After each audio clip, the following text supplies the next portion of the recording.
Sir, I come now to a very important matter which is agitating the minds of the people of this country.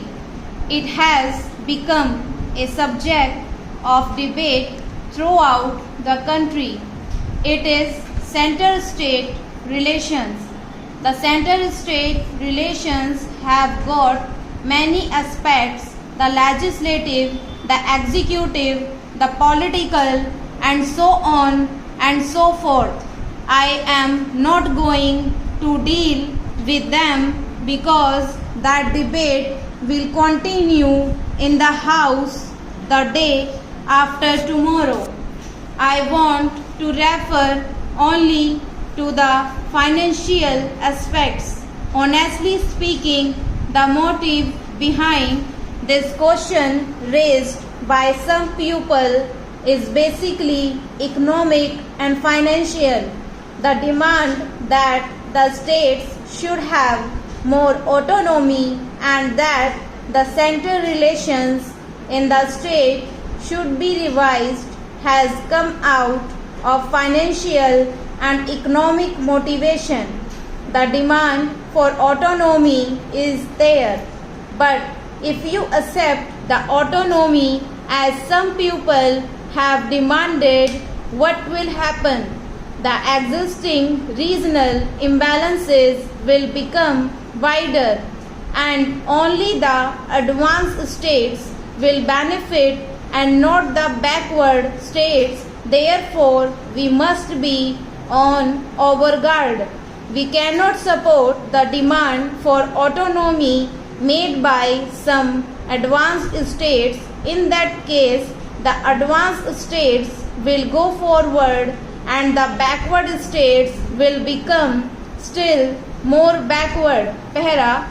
Therefore, the question has to be examined from two angles: from the point of view of providing more avenues and opportunities to the states for resource mobilization, and at the same time we must examine from the point of view of moving towards reduction of regional disparities.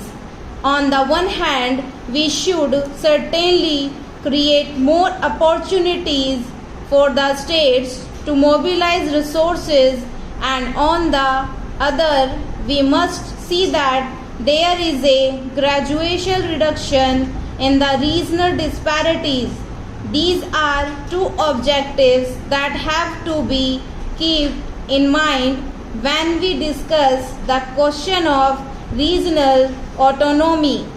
On the question of center-state relations in the existing pattern, sir, the center is the dominant partner in financial distribution. I agree the center cannot be strong, but I also say that the state also must be strong. The center cannot be strong at the cost of the states, nor the states at the cost of the center. Both must be strong. What is to be done? Because ultimately, whatever you plan, whatever you draft, whatever proposals you make, the ultimate implementation falls on the states at the gross root level for all purposes. Sir, the 7th schedule should be revised in order to provide more avenues and opportunities to the states for resource mobilization.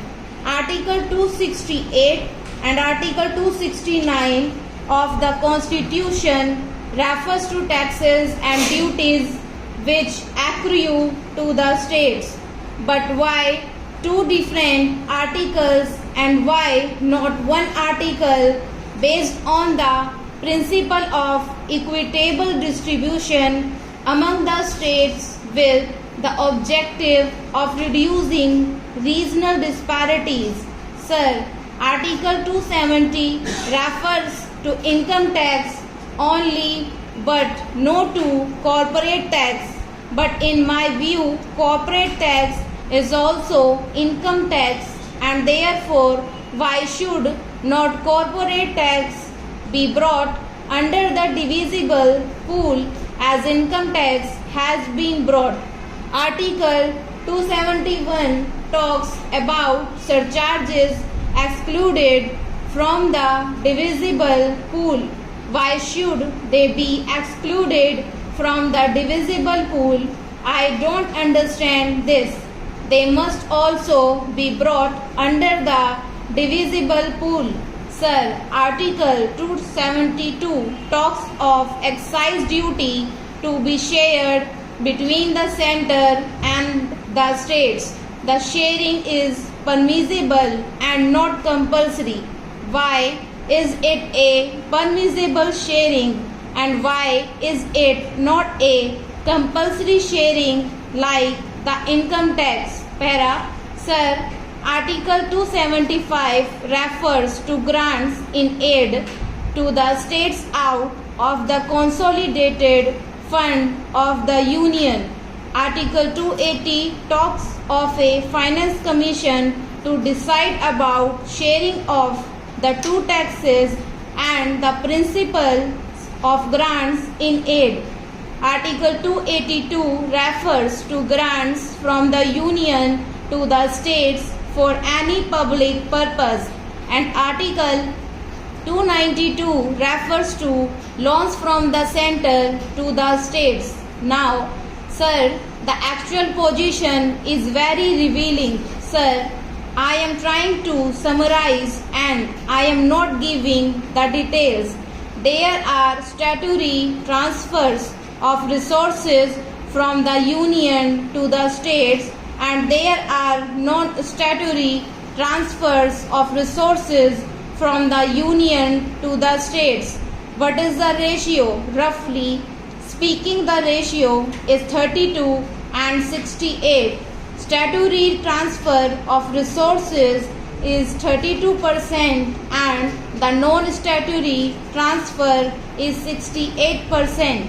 The statutory transfer is alright, but so far as non-statutory transfer of resources is concerned, it depends entirely upon the bureaucrats at the center, and why should they depend on the whims and fancy of the bureaucrats at the center? This is the vital point, and this covers revenue, receipts and capital receipts altogether. Approximately the 2/3 of the total funds to be shared by states are transferred on the whims of the